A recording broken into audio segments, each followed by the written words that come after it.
Bonjour les amis, j'espère que vous allez bien. Bienvenue dans votre émission Vidéo Buzz. Cette semaine, Apouchou National était à l'honneur. En effet, lui qui avait été arrêté le 12 novembre dernier pour blanchiment de capitaux et infractions financières avec son ami Lionel PCS et d'autres personnes, bénéficie depuis le 27 février 2025 d'une liberté. Compte gelé, biens et matériel saisis pour enquête selon ses dires, Apouchou se voit limité par les moyens. Il a donc attendu la libération de Lionel PCS. Puis, à la manière de Mabio, il a initié un live payant intitulé « Le retour du guide » via la plateforme VivaStream ce 1er août 2025. Live dont l'accès coûtait 2000 francs CFA a attiré plus de 29 000 spectateurs, un nouveau record marquant l'histoire du divertissement numérique ivoirien. 56 millions de francs CFA est donc la somme d'argent qui fera repartir de plus belle l'influenceur en attendant que ses comptes lui soient restitués.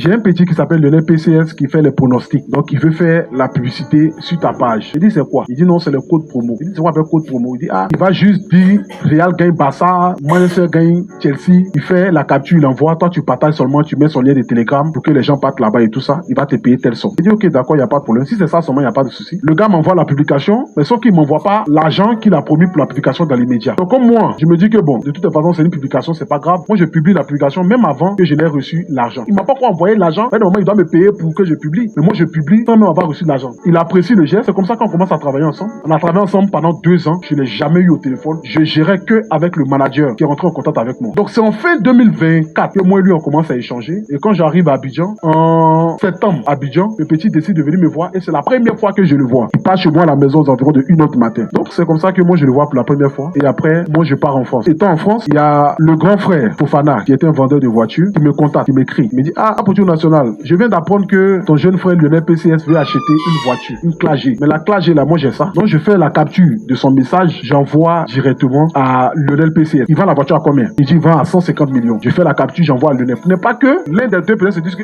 j'augmente le prix, j'aime être transparent quand il s'agit d'argent. Pour ne pas que mon nom même s'écarte pour une histoire d'argent. Lionel PCS, il me dit que lui peut acheter la voiture à 140 millions. Voilà, dit, ok, d'accord, il n'y a pas de souci. Il accepte. Mais sauf que le petit n'a qu'à payer au moins 3 500 000 puisque la voiture, elle n'est pas à Abidjan. Il ne faut pas que la voiture vienne et puis après le petit va dire, il paye pas. Il dit non, t'inquiète pas, le petit va payer. Il dit non, machin, tout ça. Il dit bon, je prends la garantie. Si la voiture vient que ça ne plaît pas au petit, tes 3 500 000 là, moi-même je te donne ça. Donc le petit me dit que lui pour aller acheter la voiture, il faut que moi je sois là impérativement. Non, lui ne peut pas aller acheter la voiture, c'est puisque c'est comme s'il devait intermédiaire entre le vendeur et puis l'acheter en quelque sorte. Le lendemain, donc quand il est venu, on est parti, on a vu la voiture et tout. Il a testé la voiture, il allait rouler un peu la voiture.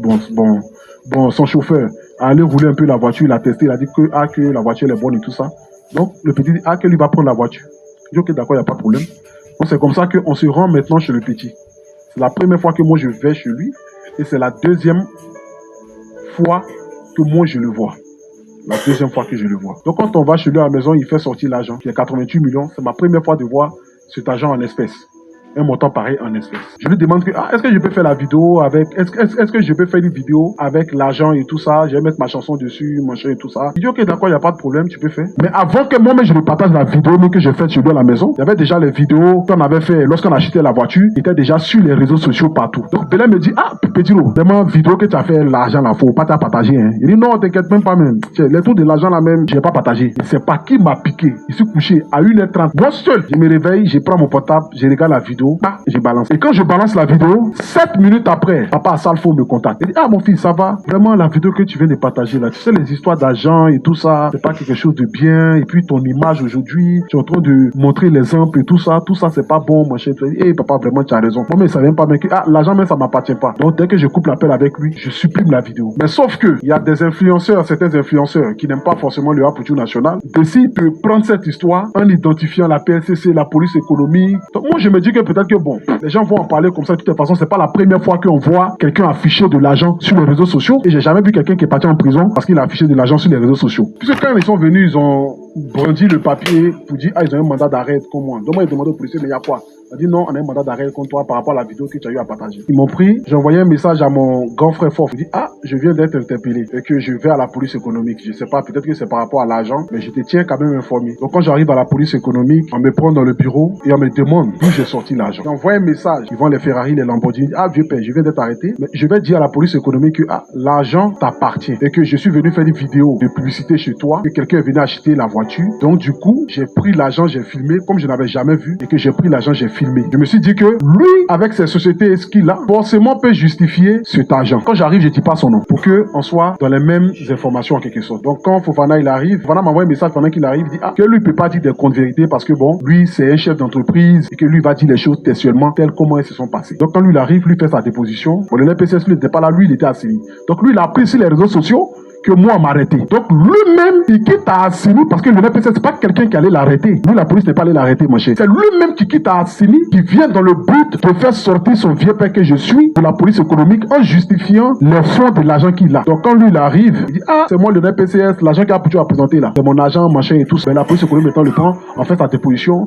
Il essaie maintenant de voir où l'argent est quitté, où c'est pas quitté, comment c'est fait dire que lui, il a autant d'argent, pourquoi il a acheté une voiture, tout ça. Aux environs de 20h, 19h par là, ou bien quelle heure là. Ils ont pris ils ont pris tout notre téléphone dans le but de... Bon. Et après, on dit non, on n'a qu'à attendre. Donc moi, j'appelle ma maman. Je demande est-ce que je peux avoir mon téléphone pour appeler maman. J'appelle la vieille. Elle dit, la vieille, on dit qu'on va dormir ici. Hein. Donc la dame, elle finit là, elle nous dit, bon, ok, on vous met sur mandat de dépôt. Elle dit, mandat de dépôt, c'est quoi? On dit, vous allez partir à la maca, mener les enquêtes. Il regarde en haut comme ça, il regarde par terre. Il dit, bâtard, c'est que c'est gâté vraiment.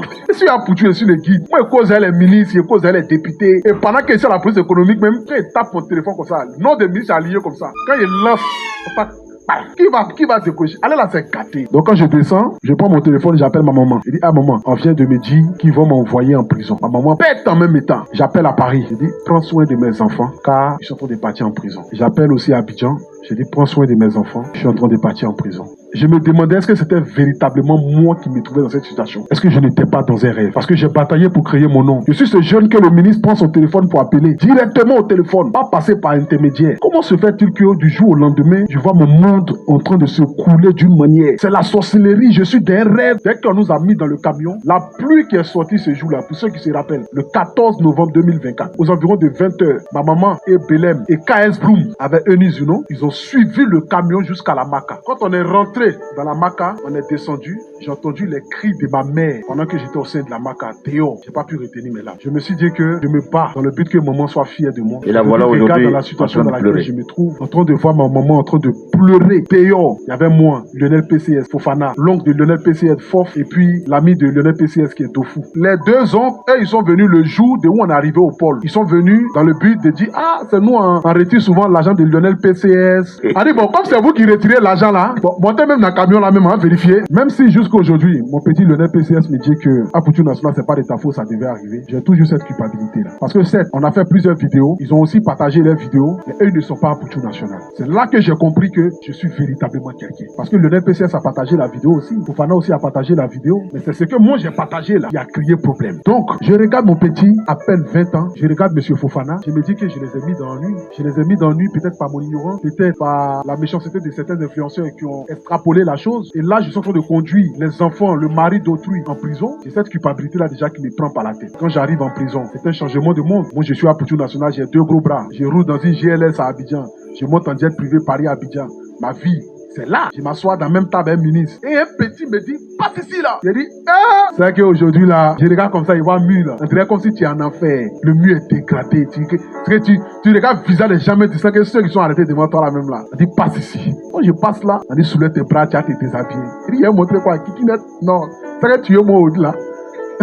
Moi, de me déshabiller, vous allez me filmer, vous allez me fouiller, mon cher. Donc, quand j'arrive, on nous pose des questions. Chacun dit son délit, qu'il est venu. Moi, il ne sait même pas. Il dit, tu viens pour blanchiment d'argent. Il dit, bon, blanchiment d'argent, financement des terroristes, achat et destruction d'armes massifs. Il dit, moi, je vais détruire qu'un arme massif. Il dit, c'est dans ça que tu es accusé. Donc, moi, Lionel PC, vous tous en accusés de la même chose, en quelque sorte. Donc, après, on finit là, on dit, on va vous faire monter dans votre cellule. Donc, je marche dans la cour de la Maca. Moi, qui suis allé faire don 2 fois, on me dit que voici votre CB. C'est-à-dire que c'est un prisonnier aussi, mais qui est à peu près le responsable du bâtiment quand les gardes faible les cellules et tout. Donc, il va vous montrer votre chambre et tout ça. On m'envoie la cellule 18. La cellule 18, là où a dormi le président Laurent Gbagbo, et là où a dormi Ahmed Bakayoko, comme par hasard, lorsqu'ils ont été en prison. J'étais avec 4 papas. Je pose des questions à Dieu. Il dit, mais pourquoi? Moi, je n'ai jamais été dans la drogue, dans la cigarette, dans la boisson. J'ai toujours été un jeune 7. À un moment donné de ma vie, j'ai joué au jeu hasard, mais j'ai jamais été un petit délinquant. Je me suis jamais donné dans des mauvaises choses. Je me cherche, je me bats. Tu as fait de moi un Poutou National. Pourquoi tu peux me ramener aussi derrière? Pourquoi la prison? Je comprends pas. Et il y a une voix qui me disait à l'oreille, et j'attendais cette réponse-là qui me disait, ne t'inquiète pas, je suis avec toi. Cap maintenant sur l'affaire qui continue de secouer la toile. L'histoire du pasteur Marcelo est devenue une réelle polémique depuis que sa femme Blanche est décédée dans des circonstances plus ou moins mystérieuses. Ce qui laisse davantage les gens perplexes, c'est son mariage récent avec Dame Esther, quelques mois après le décès de sa défunte femme, et ses propos qu'il publie sur ses différents comptes sociaux. Une situation qui a interpellé la famille de Maman Blanche, comme on l'appelait, au point où ses proches disent vouloir recourir à la justice pour plus d'éclaircissements sur la situation et les conditions du décès. Je fais cette vidéo là pour m'adresser à Pasteur Marcelo. Pasteur Marcelo, en tant qu'un homme de Dieu, vous êtes aussi un être humain. Il n'y a pas longtemps que vous avez enterré votre femme. Celle que vous avez aimée tant. Parce que vous avez fait 17 ans de mariage. 17 ans de mariage, c'est pas 2 jours, ni 3 jours. Et cette femme, elle est décédée. Aujourd'hui, nous ne connaissons pas la cause de son décès. La seule chose qu'on a retenue, que Maman Blanche est décédée d'une simple opération. De quelle opération il s'agit? Question, on ne sait pas. Et aujourd'hui, ce même pasteur vient nous dire que lui, il n'a pas reçu don du célibat. Oui, il n'a pas reçu le don du célibat. Pasteur Marcelo, il trompait Blanche, sa femme, il la trompait. Pasteur Marcelo n'a pas respecté le deuil de sa femme. Pasteur Marcelo, il n'a pas fait le deuil de sa femme. Pasteur Marcelo n'a pas respecté la mémoire de sa femme qu'il a aimée tant. Famille, l'affaire du pasteur là, bizarre. Regardez ce qu'il a dit lui-même dans une ancienne prédication. Là-bas. Il a dit à ses fidèles, il faut vivre 5 ans avec une femme avant de l'épouser. Moi et Blanche, celle qui est décédée, son ex-femme, on avait fait 5 ans avant que je l'épouse. Si aujourd'hui il y a trop de divorces, c'est parce que les gens sont devenus trop pressés et d'autres se marient pour prouver les uns. Pasteur Marcelo, si on veut revenir sur tes dits de ta prédication, ça veut dire que Esther là, que tu as marié là, dans l'affaire des mamans Blanche qui est décédée, parce que Esther, tu l'as marié en combien de temps? 1 an. Tu as fait deuil, 1 an seulement. Tu as marié Goula, le 23. Tu as marié Maman Blanche le 23, et quoi, avril 2006 là-bas là. 23 juillet 2006. Et là, tu as marié Esther 23 juillet 2025. Ça veut dire que vous êtes tous des menteurs. Vous avez que les fidèles. Vous blaguez les fidèles, mais vous-même, vous ne faites pas ce que vous dites. Vous endurez les fidèles en erreur, mais vous-même là, vous jouez les saumons. Donc, ça veut dire quoi, ce que tu es en train de dire? Ça veut dire que tu es dans la fornication. Comment tu peux marier une fille en 1 an, alors que ça veut dire qu'il faut faire 5 ans avec une femme avant de la marier? Donc, ça veut dire que Esther, c'était Chiza de Marcelo, pendant qu'il était à Maman Blanche. Et on va se poser des questions sur la mort de Maman Blanche désormais. Dans la vie, là, il y a hommes et hommes. Les vrais hommes, là, qui aiment avec le cœur, qui aiment de tout leur être, là, sont en voie de disparition. Il ne reste pas beaucoup. Hein. Un homme qui va aimer sa femme de tout son être, là, c'est rare. Le pasteur Marcelo Tounassi, il est sur le point de se marier. Son épouse est décédée quand? L'épouse du pasteur Marcelo Tounassi, elle est décédée. Ça ne fait même pas 2 ans. Ça ne fait même pas 1 an et demi. Je ne suis pas en train de dire qu'il n'a pas aimé sa femme. Hein. Je ne dis pas ça. Mais aujourd'hui, il veut déjà partager sa vie avec une autre. Les hommes, mes chéris, les hommes. Affaire papa Marcelo Tounassi remarié avec maman Esther Aïcha. Moi, dans ma Bible, il n'y a aucun verset qui condamne cette relation. Il n'y a aucun verset qui me dit que pasteur Marcelo a péché en ayant une autre femme après 1 an de veuvage. Il n'y a aucun verset. Donc, moi, j'ai une question. Pour ceux qui accusent le pasteur Marcelo et maman Esther Aïcha, si Dieu lui-même ne condamne pas cette relation, vous êtes qui, en vérité? Cette femme n'a pas volé mari de quelqu'un. Cette femme n'a pas demandé à pouvoir tomber amoureuse.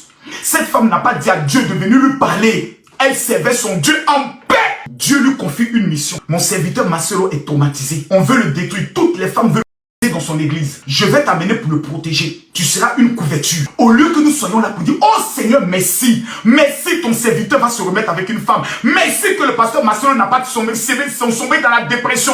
Parce que vous voulez que le pasteur Marcelo devienne maigre, qu'il souffre et qu'on va dire, oh le pauvre maman Blanche est partie, il est en train de mourir aussi. Vous aimez voir les gens dans la souffrance. Vous aimez voir les gens déprimés. Mais quand ils veulent être heureux, vous n'êtes pas content. Congolais.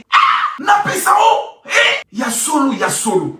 Vous voyez, il existe des mariages prophétiques et des mariages divins qu'on n'attaque pas. Si vous vous attaquez à un mariage que le ciel a validé, Dieu détruit votre mariage et vous jette dans le célibat à vie. Raison pour laquelle tous ceux qui ont dit, pasteur Marcelo, nous allons avoir un pacte. C'est une alliance qui sera tissée en 2 appels entre un apôtre et une prophétesse qui vont se mettre ensemble pour exploser le camp du diable.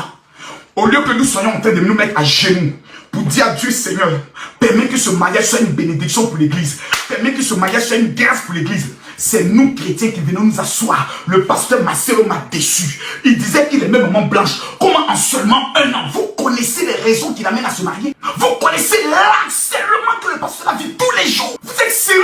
Et vous allez venir vous asseoir, critiquer un veuf qui n'a pas demandé à perdre sa femme. Si vous êtes tant fâché, allez ressusciter Maman Blanche. Et puis le débat, il est clos. Voilà, c'est tout pour Vidéo Buzz de cette semaine. Rendez-vous la semaine prochaine pour d'autres dossiers.